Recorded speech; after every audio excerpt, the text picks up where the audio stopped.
Welcome to another week of Pop Culture Spread. I'm your host, Jason. Of course, beside me is I was going to say a host with the most, and you know what? It is true. Host with the most, Rick. How you doing? Welcome, everyone. How are you, Jace? All right, buddy. Good, mate. I'm pretty tired, That's good. to be honest with you. Oh yeah, But, you're rocking a really nice looking Crows hoodie, there, LA mate. Crows Hoodie. here in Australia, AFL. I'm a big LA Nice. Crows fan, mate. Last night, I know we don't talk sport on this because this is a movie, TV streaming kind of focus show. But you know, when you talk about big thematic moments in a way in film and television, sport has that a lot. And I've got to show you this, Rick. This is a game. It was Friday night. It was a jam-packed stadium, around 45 to 50,000 people. There's just, passionate supporters there. And our side been losing all night. Really been losing all night. Pretty average game in a way. But then this moment happens. And I just wanted to show everyone because it's so kind of electric. So let me just bring it up. Let me just play this for you guys. Can you hear that? Nah, there's no sound. Oh, there we go. Technical First issue, people. glitch. I did say I was tired, hey. So let me just stop that for a sec and just bring that up. I just realized when I pressed play that I didn't say share the system audio. The world of podcasts. There you go. Here we go. Ready? I'm going to play this now. Just have a listen to this. Drama. You got that? It's going down to the last. Jordan Dawson in his first showdown has the game on his boot. There's nothing the coaches can do. It's only one man to cover himself in glory. It's coming back. Oh, he's... What a moment. That's awesome. To be there for that, Rick, was just a moment in time. Wow. And so that's what I got to see last night. Well, it started replaying. That's what I got to see last night, and wow. What a it game, was very mate. energizing. And like I said, because I love movies and I love storytelling, sport gives you that sometimes, Rick, that wonderful stories and comebacks and just, fantastic moments like that. But we're not here to keep talking about sport. We're here to talk movies, TV streaming, everything around the visual medium, Rick. And you know what? As we start every week with our What Have We Been Watching? Here I come. Here I come. Okay, so I'm going to put it out there, Rick. What have you... And I'll tell you what, we're coming up to a really fantastic period of a lot of great shows coming on. But what have you been watching this week? Yes, well, obviously there was a big show that's come on, and we'll discuss that a little bit later. But I have been watching a fantastic movie which came out last year. It is called Nightmare Alley. Now, this is directed by Guillermo del Toro. So if you're not too familiar with his work, he's done Pan's Labyrinth, he's done Hellboy, he's done Pacific Rim. So he's a fantastic director. Fantastic director. You Such would an know individual a lot about him, visual style. I loved him when he made Mimic back in the 90s. Anyway, he's fantastic. So this is based in the 40s. Okay. It's set in the 40s, and it's based around a traveling carnival. It's got a stellar cast. It's got Bradley Cooper. It's got Cate Blanchett, Toni Collette, great Australian actor, William Dafoe. But things don't seem what they are in this traveling carnival circus type freak show. Fantastic. It is a great movie. It goes for about a 2-hour movie, but it really just gets you involved with all the characters. Good writing, good direction, good pace of the movie. It's just, it's a good watch to have for sure. Where did you watch this, Rick? Netflix. On Netflix. Right. Netflix, guys. Yeah, get on it. Fantastic. So, I'll have to check that out for sure. Yeah, definitely worth a watch. Usually I watch all of his stuff, and my wife is also a very massive fan of his. So, I'll definitely have to check that out. But that's a great recommendation. Rick, now what I've been watching, I actually binge watched an entire show in one day earlier this week. Oh, okay. Wasn't feeling the best, and I had a pretty no work on that day or nothing that was urgent. And so I decided to watch Our Flag Meets Death. This HBO show made by Taika Waititi. Yeah, absolutely. You can see him there in the background. This show is hilarious. It's basically about a bunch of pirates, and it's done in the Taika Waititi very comedic style. There's a captain who comes from the upper class, but he dreams of being a pirate, but he's just he's too nice to be a pirate. He wants to be known as the gentleman pirate. And, so they go through all these adventures that barely get away from things in the skin of their teeth. And then they meet up with Blackbeard, played by Taika Waititi. And without giving away spoilers, and I won't, because it's definitely worth watching, this show is not only funny, but emotionally sentimental and romantic. Way more romantic than I ever would have thought for a pirate. Wow. Okay. But I highly recommend this. It's 10 episodes, I believe. Or 9 episodes, half an hour episodes. So that's why I was able to rip through it in a day. Definitely check it out. If you're a fan of Taika's work and obviously the Marvel Cinematic Universe or any of his other films, I don't think you'd be disappointed with Our Flag Means Death. Nice. All right. So Rick, the most obvious show that everybody's been watching, and of course we've watched it, would be Moon Knight.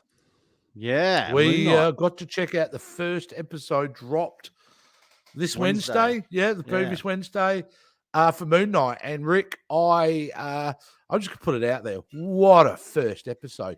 This, in fact, would be my favorite first episode of a Marvel TV show that they've done so far. Yep. Before it was Loki. That first episode of Loki, I thought was my favorite, but this one. Wow, it took it to a next level. What did you think? Oh, I loved it. Yeah, I totally agree. It really, Oscar Isaac was just phenomenal in this first episode. It's just, and it really makes you think, and the way they prospect things in, and how he changed himself. We're not going to go too much into it, but how he changed himself to the bed, and he tapes his door, and you're wondering, is it actually him? Which person is he? And the back and forth. So good. I loved it. Really it's definitely got that Fight Club vibe in the sense of uncovering what may be happening but may not be happening. That show just doesn't work without Oscar Isaac. He's so imperative. And Ethan Hawke, what a great villain. I'm telling you, that opening moment, Rick, the first few moments of that show, when he's doing the ritual with the glass, and I thought it was exceptional because it told you everything you needed to know about the villain right then and there. And there's not many Marvel shows that'll make me go, ugh, and cringe, but that first moment did. Yeah. But it's the way that we don't know what's happening. We're really following the story through Stevens with a V eyes, where we're seeing his story. So we're uncovering what's happening via him. And I thought that was a great choice to do rather than from another perspective when we see that there's all these facets to him. We just get to follow Stevens' journey.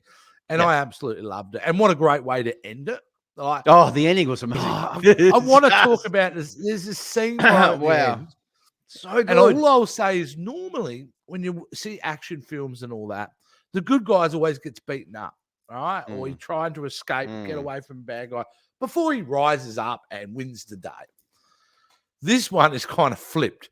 We said to see a bad guy doing everything he can to get away from Moon Knight.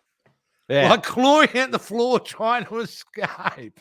And I thought, wow, this guy, Moon Knight, is next level. Even the jackals are afraid of him. So, I thought it was an exceptional first episode. I love the going down. I also love, Rick, not one single mentioning of the MCU as a whole. No. Like, I love the fact that we're just focusing on this intimate story. And, we don't always need to be tied in with Iron Man or Captain America or someone else.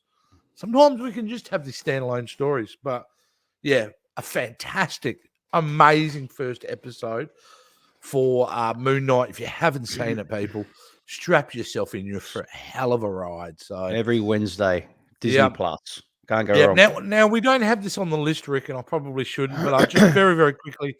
I am still watching Halo. I watched the second episode. Let me just say with Halo, amazing second episode, better than the first one.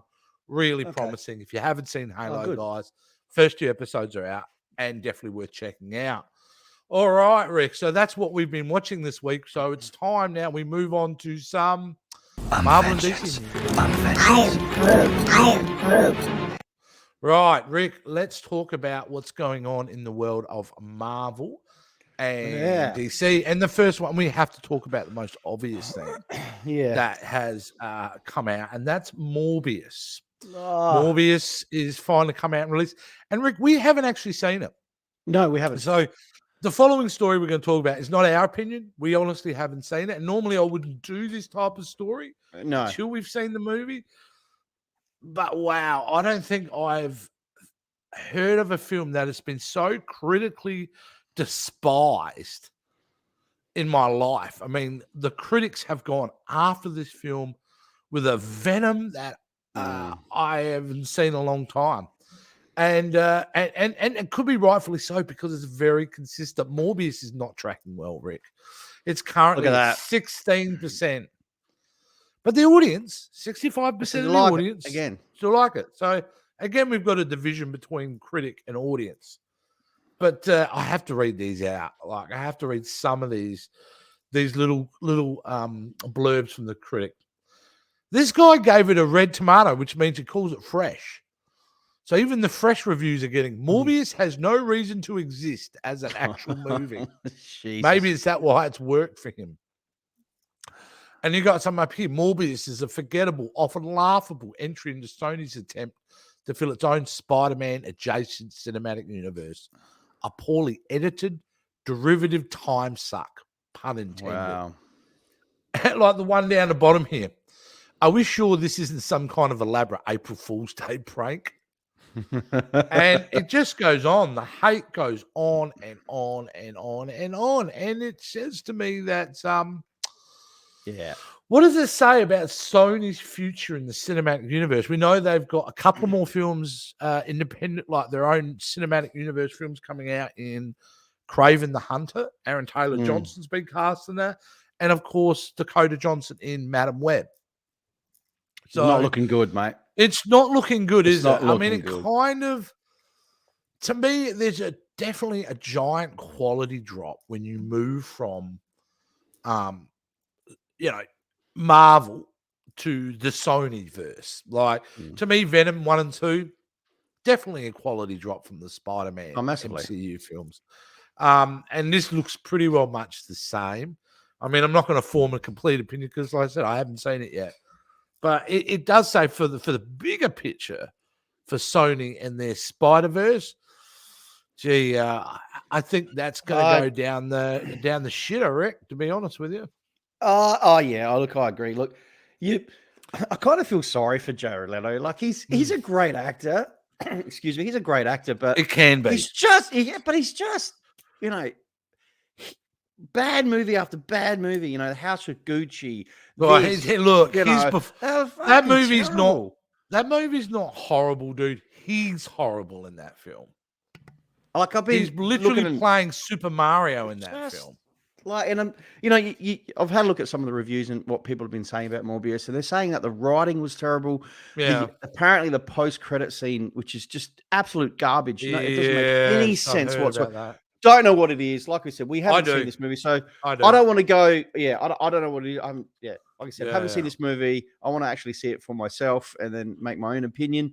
But it's not looking good. They can't just bank off what they're doing with Spider-Man and then coming into Venom. Venom was it did okay. They made money off of Venom, but then the second Venom was just a piece of shit. Yeah, and they still made money from it though. It still made a lot of money. And that's what Sony's just. Here's the issue for me. I think they need to get a whole new creative team, a whole new set of writers to approach this because honestly, the writing in these movies, these Sony-focused movies, except for the fact they go completely opposite with Spider-Man Into the Spider-Verse, which was, let's face it, an amazing one of the best comic book films of all time. So.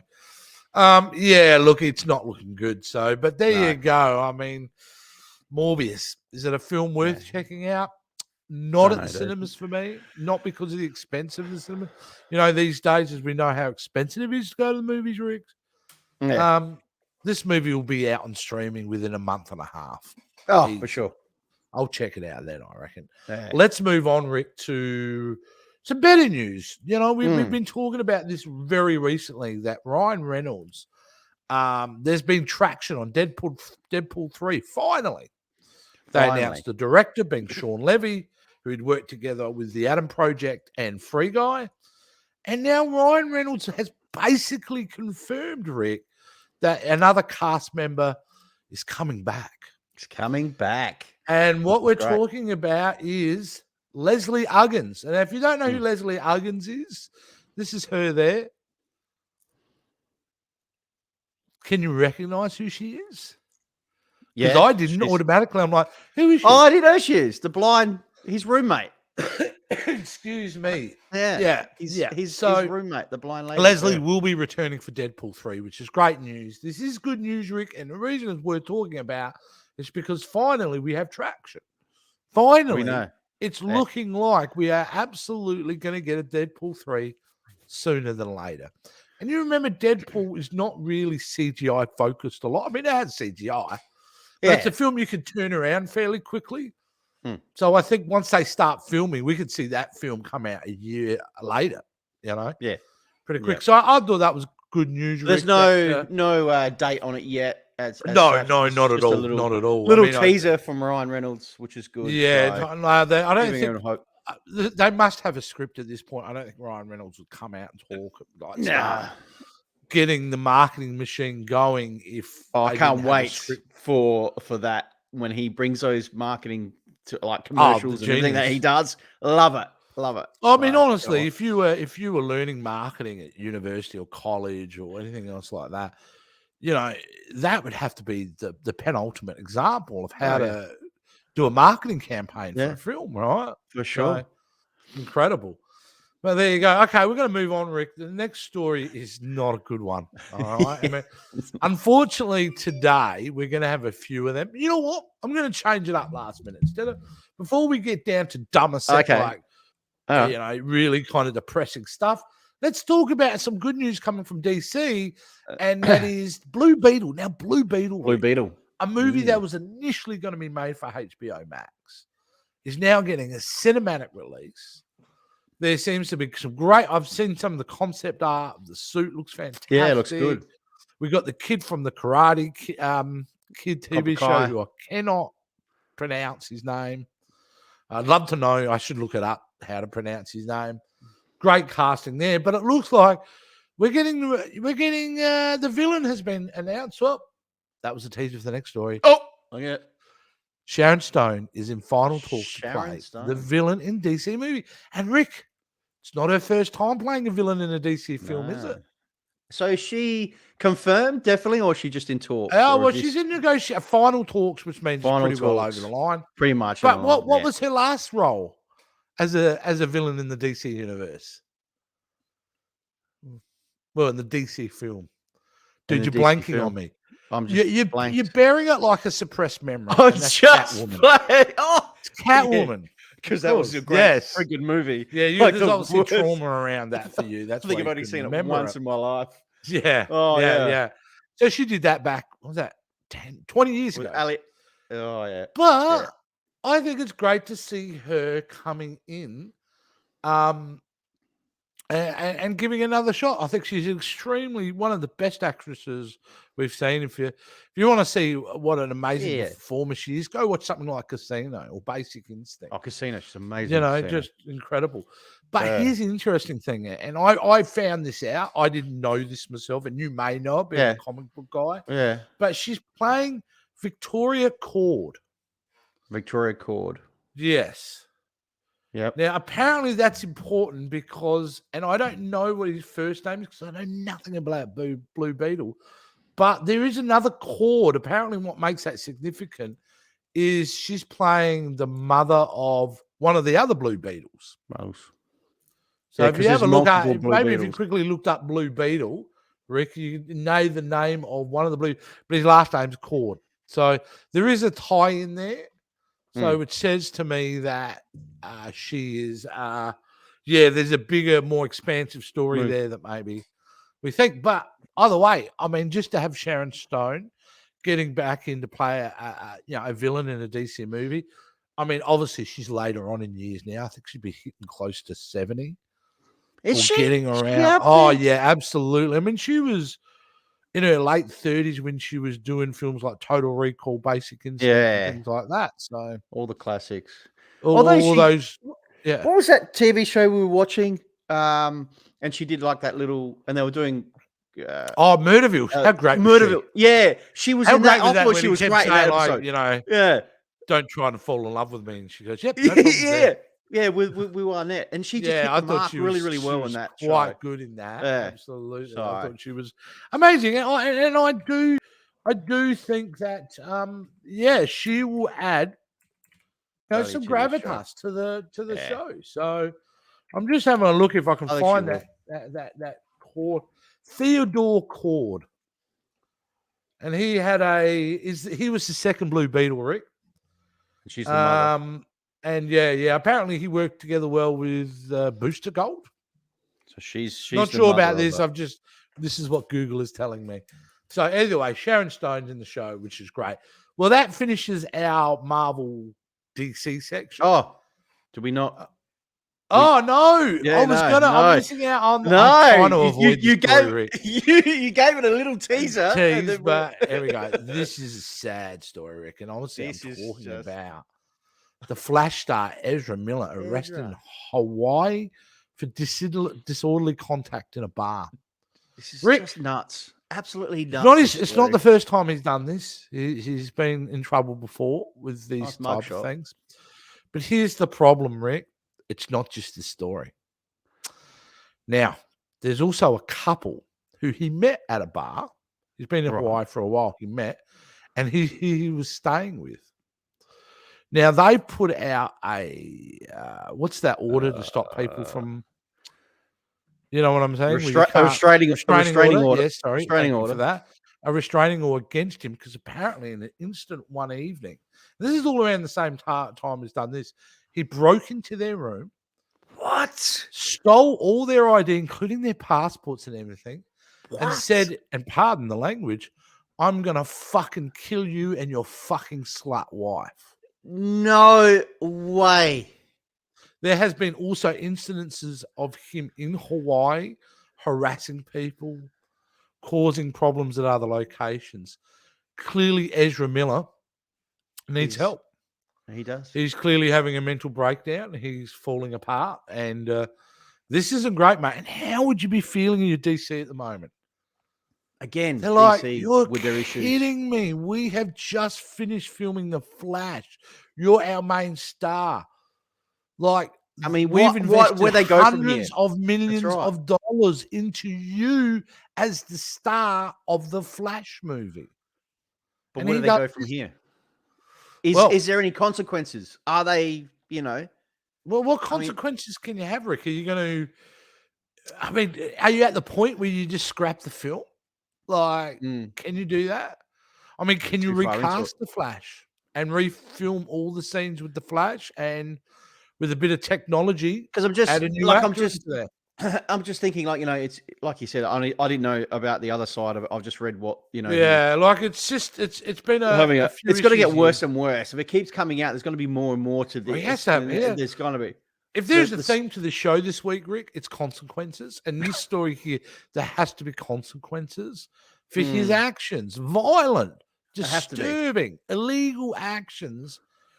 And you're going to have him as the front and center of your kid-friendly, massive DC movie. Like the movie that is apparently going to change everything in the DC universe moving forward. Like, come on. You can't let this go without. I don't know what they're going to do, Rick, but this is massive. Yeah, not good. It's going to get worse for him. I can see it.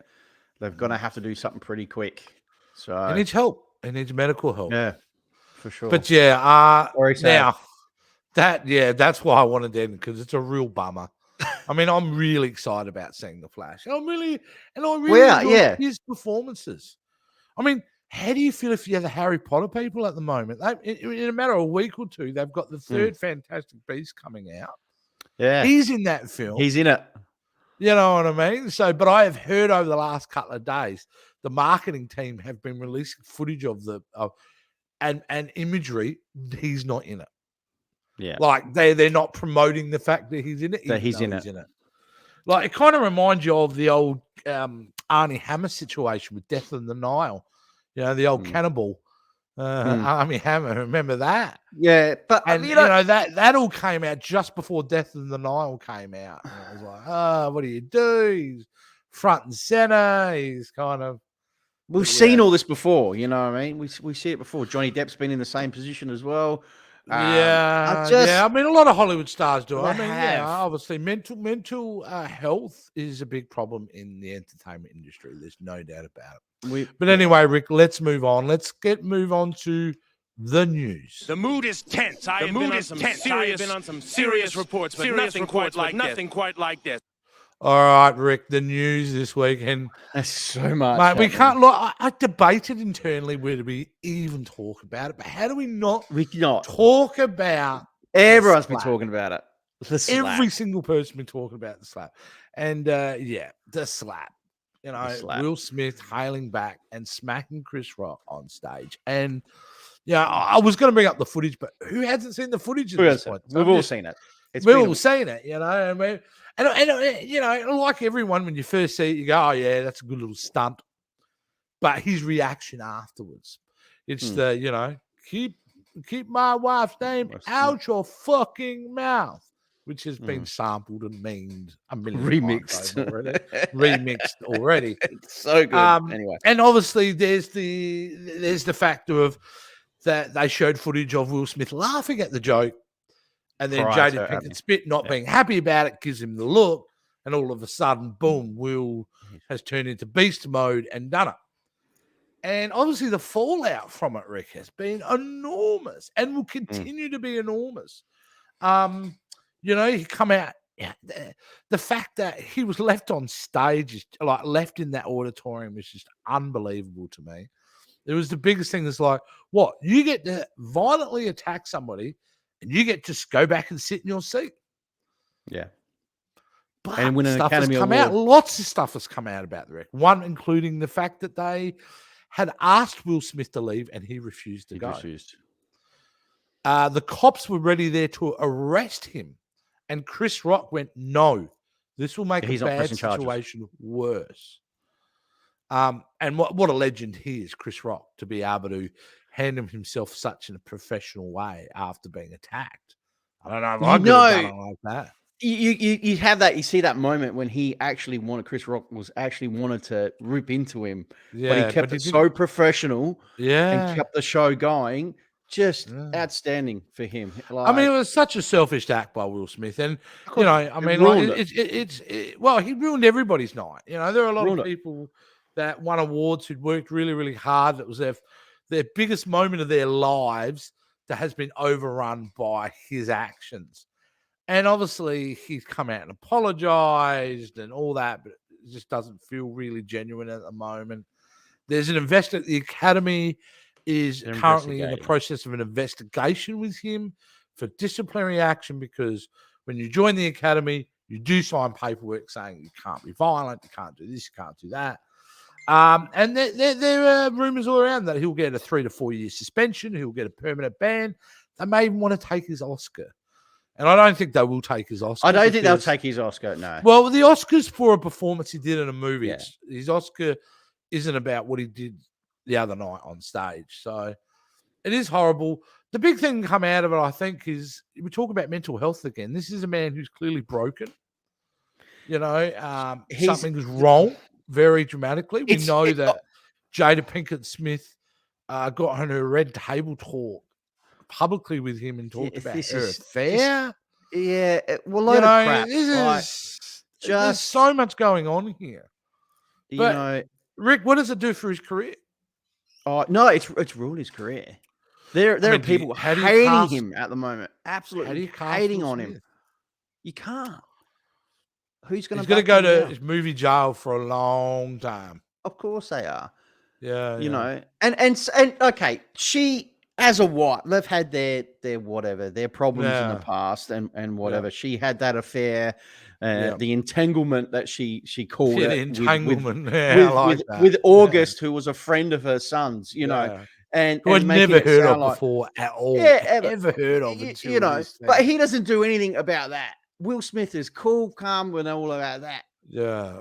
But do we don't know that for a fact. I think that's a lot of people going, like, if you're going to smack someone publicly. But he hasn't said anything. He hasn't brought anything out about it. Like, she's very manipulative in that relationship. Because, I mean, you saw the look that she gave him when that happened. Like, and then previous to that was like a couple of weeks ago, she came out saying that she had the alopecia and she doesn't care what people think about her appearance and her shaved head. Clearly she does, because that's right. She made that. It wasn't even an offensive joke, dude. It was a G.I. Jane joke. It was actually a pretty dated kind of joke. It's like, dude, make a reference that's more common. I don't think he knew that she had alopecia. It's just I don't think he knew. Well, that's what they're saying. He wouldn't have made that. But like you said, we don't know much. He hasn't said much. But then you look at what Ricky Gervais has done in previous. I mean, come on. He's done 100 times worse. He come out just a few hours ago and said, "No, I definitely would not have done a joke about alopecia. I definitely would have done that. I would have gone straight to the boyfriend." Okay, you know what I mean? Like Ricky Gervais. And then if he would have, if that had happened to Ricky Gervais, exactly, what would have happened? Him the whole night. The whole night. So what would have happened? Would have Will Smith come up? No. And yeah, you know what I mean? No, there's a real cultural thing going on there, in my opinion. That's some power balance, some, you know, the arrogance of him going up, slapping another black man, which is, that's their own internal culture issue they need to deal with. But he felt confident there weren't going to be any repercussions because he quickly turned around, adjusted his suit, and sat back down. Now, I just think, look, at the end of the day, bye-bye, Will Smith. I think it's game over. Yeah. See you later, Will Smith. Go get jiggy with it somewhere else. And you know what? That was one of the more offensive things to me, was the fact that he did that. He cried. He was being consoled by Denzel Washington, Bradley Cooper, and all these people. And then we see footage of him later on singing his own song, dancing around to getting jiggy with it. But how is he gets up there? He's done what he's done. He gets up there for his performance, and people stand and clap, giving him a standing ovation. Mate, you know who deserved a standing ovation this week? Jim Carrey's comments the following morning. Yeah, and there's going to be more celebrities. Yeah, where he basically called out not only that night, everyone who stood up, the whole sense of what those Oscars represent. Correct. Yeah, crazy stuff. Oh, well, let's hear more about it. Anyway. Here, I've got another sad story. Probably the saddest story of the week is the fact that Bruce Willis is stepping away from acting after being diagnosed with aphasia. I didn't really know what this was, but it's a cognitive disorder where he starts to lose the ability to understand what people are saying or communicate effectively. Yeah. So it's very sad, and we've all ragged on Bruce Willis of recent times because he's been doing straight to VOD movies for a while now, one after the other. Just phoning it in. But I'm starting to feel real guilty about this, Rick, because there is more information coming out. The fact that there was a reason he was doing those films. And that is he has been suffering for this. Is the new thing. This has been going on for about 3 years. Oh, wow. So he's been really struggling to remember. Certain of his directors who, of those films that were made in Eastern Europe and stuff like that have been coming out and saying, like, no, he was different on set. We had problems with him. There's one story about a stunt that he was supposed to perform with a gun, and he had another actor there, and the other actor was supposed to say his line, duck. Bruce was going to fire the gun to shoot the bad guy behind him. Well, Bruce just fires the gun straight away. And obviously there's no bullets in there, so nobody got hurt. But you're getting into dangerous situations. The more insidious thing about all this, Rick, the most insidious thing, the only insidious thing, I suppose, because what's insidious about having aphasia is his management team has known this for 3 years, and they've been wheeling him around, throwing him into every movie they can so they can make their money and squeeze every bit of dime out of Bruce Willis.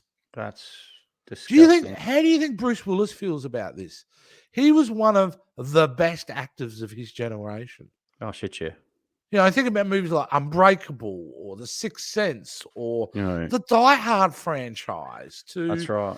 There are so many movies that he's done some crap as well, but who hasn't? But he is a legendary actor. There is, without question, he's a legendary actor. So to see him go for this, to know that his management team, to me, have been taking advantage of this situation and wheeling him around. He did 8 movies in a year, Rick. Wow. 8 movies in a year. They're just banking on it. Yeah. And so worse. was it cash in? Because if you're making a independent, like a real BC grade action movie, right? To get Bruce Willis in the movie is a big coup. So they're pouring a lot of money to get Bruce Willis into these films. So it was just a real cash-in kind of environment. So where's his family on this? I mean, I think do they know all that? Have to take some sort of responsibility to allow his management team to do this. Or his doctor as well. I mean, obviously he's got to. Well, yeah. They can say, look, he is getting. And Bruce worse. could have been like, "No, I want to do another film. I do another film." But that's when the family and the medical go and look. No, like let's protect your legacy a bit more. Financially, there could have been reasons. We don't know. I mean, because you earned millions of dollars years ago doesn't mean to maintain that lifestyle means you constantly got to be earning. It's pretty complex. But you know what it smacks of, Rick? The Stan Lee situation. Remember that? With his family. Yeah. Right at the end where they had that, they're wheeling him around to convention to convention when he was, barely able to, function. It's just horrible stuff. Dark side of Hollywood this week, mate. And I have read the Razzie Awards have actually taken away those awards from him. Yes. And I think is great. And they should. They had their fun last year. Yeah. They come out with a comment, though, earlier in the week saying, well, his management team should have thought about that before sending him into all these B-grade films. And then the following day, they did decide to pull it. And fair enough, because, alopecia is one thing, mate, but this is a real life-affecting disorder, This is a big deal. So very sad news. Bruce Willis, thank you. Very, very sad. I know you're never going to see this, but thank you for entertaining me.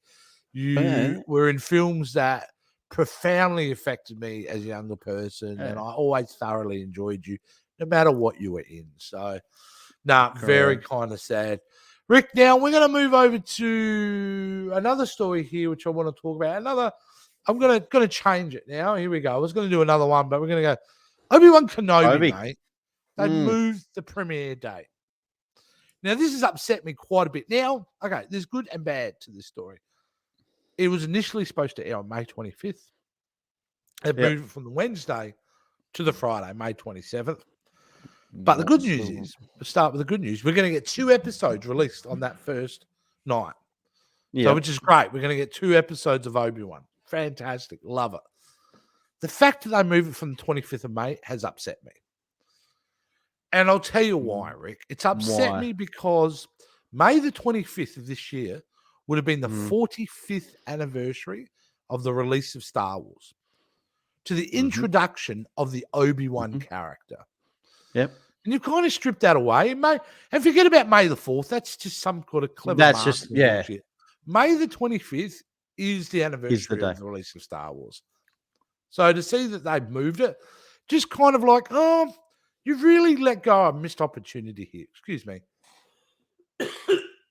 Sorry, I coughed there. So essentially they've moved it. Yeah, they've moved it. What's the reasoning for moving it, though? I don't know. But they haven't said why. Ewan McGregor literally come out in a video and explained it. And we don't know. Here is one of the theories going around. Yeah. This show is going to overlap with Miss Marvel. Right. So Miss Marvel, generally with the Marvel shows, they come out every Wednesday. So I'm thinking Disney Plus they would have known this months and months ago. Surely. I don't know why they would change it now. Decided maybe we shouldn't release both those shows on the same night. They should. And, so yeah, they've kind of Miss Marvel will be on a Wednesday when that comes out in June 6th. When's that out? That's early June. In June, and early then, June. And then you'll have, but here's the rub though. I thought that was going to be the case, but I've just remembered. I read an article that the following week Rick goes back to Wednesdays again. So I have no idea why they decided to move it off that date. It's still a mystery at this point. Clearly, it must be some sort of scheduling. Something's going on. It has to. Something going on. Something that we don't It's not know right. about. Well, I just said just release it on that May 25th. Like just as if there is a Marvel, if there is a Marvel series on that, or whatever. Yeah. Just absolutely. But there you go. That's ObiWan. And then I'm going to finish this week with a story about Star Trek because I'm a big Trekkie. You're a Trekkie, I do mate. a show with our American friend Joe. Quadrant, where we're currently going through the second season of Picard and doing reviews. You can check that out at Spectrum Sanctorum, a new channel that's going to have all these different shows, with Picard being the flagship show. So I do something Star Trek every week. And this one is about Chris Pine. Now, Chris Pine, as you know, Paramount announced there's going to be a full Star Trek film come out. And they didn't they didn't tell the actors. Well, they just gone this film, and then all the actors gone, news to me. Yeah. But it looks like they're coming on board, and we're going to get a full Star Trek film, which is, for me, I'm keen always to see Star Trek on the big screen. But this one here is an interesting, I think, commentary on the state of Star Trek. Now, Chris Pine has talked about Star Trek, and he's talked about action films. I'm really just going to focus on the Star Trek side of his comments. And he said, I've always thought Star Trek should operate in the zone that it is smaller. You know, it's not a Marvel appeal. It's like, let's make the movie for the people that love this group of people, that love this story, that love Star Trek. Make it for them. And then if people want to come to the party, great. But make it for a price and make it so that if it makes $500 million, then that's really good. And Rick, I like really, really, really agree with him because this is my biggest fear at the moment. And even with the show Picard, is this need by Paramount and Alex Kurtzman and the crew there to make Star Trek this big, giant, expensive spectacle. Extravaganza. With these giant, elaborate action scenes and all this. And Rick, those in my generation who love Star Trek, it wasn't about that. Some of the greatest episodes of Star Trek, from Next Generation to Deep Space Nine to Voyager, were very intimate stories with long conversations. You know, with the obviously the sets, they're in starships and they have the little effects, but they're very, I keep trying to say human, but they're aliens as well. Human and alien stories. They're very personal stories, that deal with big themes. So I agree with him, especially in the films. Don't make it for $150 million. Make it for $80 million. Make it for the Make fans. it for $50 million. Hardcore fans like yourself. Give us the stories that we want. Yeah. Give us the themes and everything that we love about Star Trek, and just put that on the big screen. So, and I don't like it on TV. I don't like Discovery. There's a lot of reasons I don't like Star Trek Discovery, but one of them is the over bloatness of the visuals of it. Yeah. And it's a problem Picard had in its first season, a little bit in this season as well. And it's a problem I'm concerned about in the new show, Star Trek New World. It's going to be the same thing. Like, let's just get back to basics. Let's get back to what makes Star Trek work. In fact, Chris Pine is very right, because the last Star Trek film they made, Star Trek Beyond, which had the less amount of budget, was a smaller one, didn't make as much money, was actually the best Star Trek film in that whole Kelvin timeline new trilogy that they did, because it really focused on the story. Yes, it had big action scenes, but it really felt Star Trek. So, Rick, the future of Star Trek could find itself getting into a position where it bloats itself so much, it'll implode. And then we won't get any good Star Trek. You know? Yeah. But I don't know, mate. You're the Trekkie expert, mate. I'm not a Trekkie fan. But look, don't get me wrong, I enjoyed those. I enjoyed those movies. There's some that weren't, fantastic and whatever. I didn't really get into the series as much, but I didn't mind the movies. But if you're a diehard Trekkie fan and you want to see that, then that's the direction they need to go. Yeah. But it's all about money, Jace. If they're not making money, it is all about money. And the problem is, I think the people running Star Trek at the moment don't understand Star Trek. No, from my perspective, I just don't think they understand what it really is and what it's really about. Maybe you and Joe should get up there and give them some pointers and be the showrunners. I'd be happy to, mate. I've got some very firm storytelling parameters to put on that. That's it. That's it. So there you go, mate. All right. Well, that's it this week, Rick. We are done and dusted. We are over for the week, and one of the great things about what we do, Rick, is we get the chance to put stuff out there and hopefully we get feedback from people. We love doing that. And we're very big on social media. Rick does an amazing, incredible job with our social media. There's always stuff up there all the time. And let's talk about our social media. Rick, what do these guys do if they want to connect with us on social media? Guys, all you need to do is give us a thumbs up, hit that subscribe button for us on our channel. Also hit that notification bell so you know exactly when our videos will appear. Throw us some comments, share, like, do all the fun stuff. We want to see, your comments.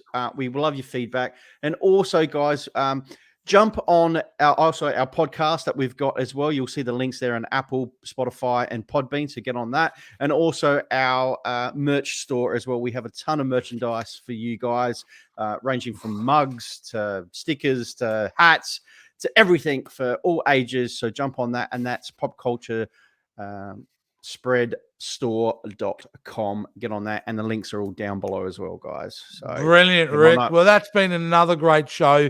Thanks for, having a chat today, mate. We'll be back next week with another show with a whole new set of stories. And until then, guys,